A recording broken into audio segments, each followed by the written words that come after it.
Hi, Brad Hodge here, and I would like to have a quick chat with you about mean differences. Now, mean differences show up in a huge amount of research, and some of you are probably thinking, oh, what the hell are mean differences? What are you talking about?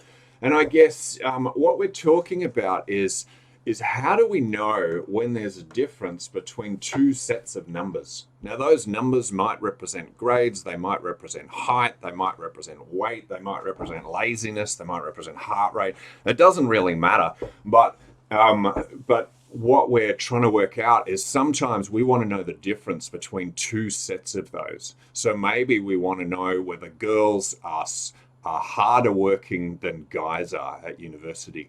And so we take the scores of girls and we take the scores of guys. And so mean differences is one of the central concepts to understanding how can we tell the difference between two groups of numbers. Now you might think that's simple, just have a look at the mean, okay?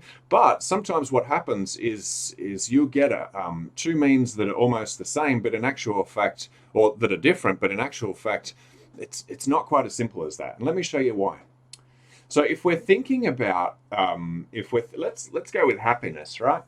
So let's say we've got a happiness scale. We ask you 10 questions about how happy you are, and and basically what we're going to do is we've got this chart, and you end up with a score between 1 and 10. Now, effectively, what we're doing is we're going, okay, let's have a chat with our participants and let's see what their scores are. And we're going to have quite a few, remembering that in research, we often have, sometimes hundreds of participants. And so what we're going to do is we're going to have a look at these participants and we're going to get their grades. And we're going to compare one group of people to another. So we're going to compare guys to girls. So let's go with the guys. And so we're going to categorize each of these. We're going to basically capture how many scores have we got in each of these categories.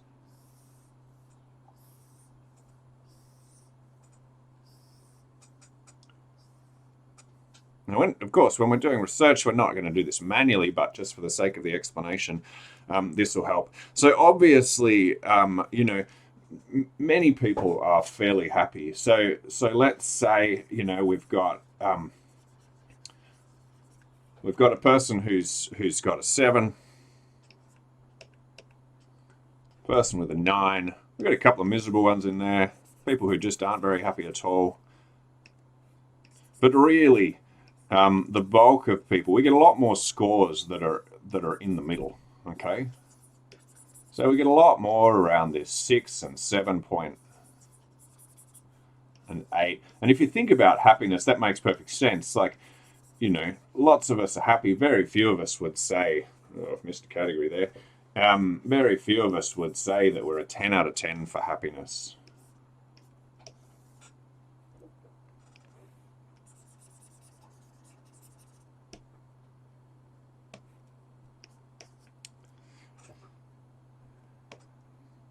What's really interesting about numbers is that when you do this, when you take the scores of a particular thing, whether it be happiness or health or whatever, you often get this beautiful curve, right?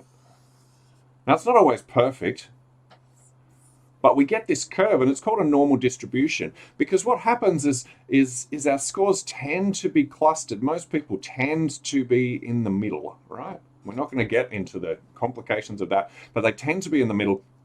You have a few on the outside, so you have a few over here, and you have a few over here, but generally they tend to be in the middle. Now, this idea is really central to understanding mean differences, because if you take a mean score, your score will probably sit here somewhere. Okay? So you might end up with a 7, right? However, this number itself doesn't take into account this variance. So maybe your mean score is like that, but you've actually got a really long tail and you've got lots of people over here, right? And less people here. Okay, so the distribution has an influence on whether it has an influence on the mean, but it also, just the mean doesn't capture the whole story, right? So when we're thinking about group differences, we need to use a slightly different approach. We need to think about it differently.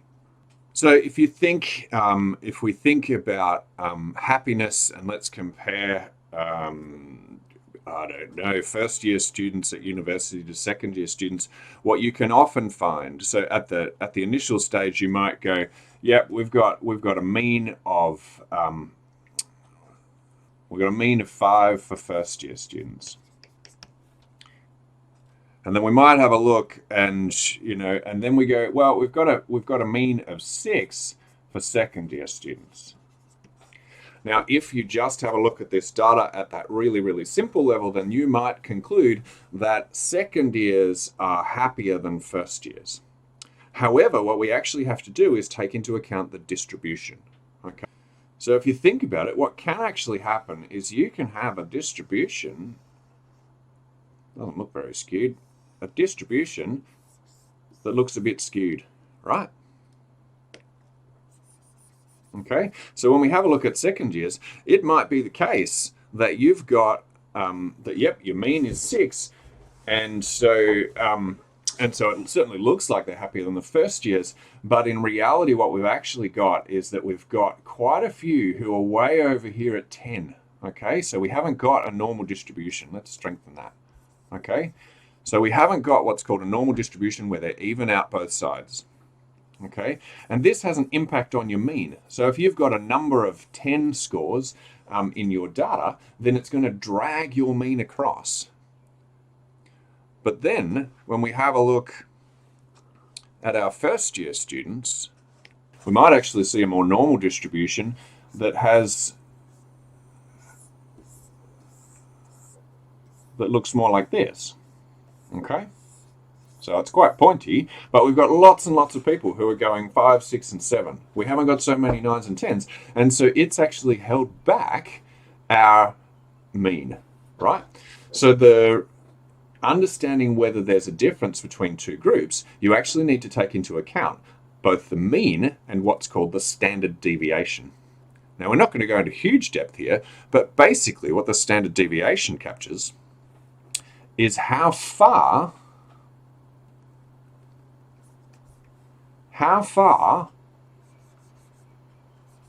the points deviate from the mean. Okay, so if we have a look at this one, it's not very far. Whereas if we have a look at this one, they deviate quite a bit more. So I hope this has been helpful. Thanks. Catch you later.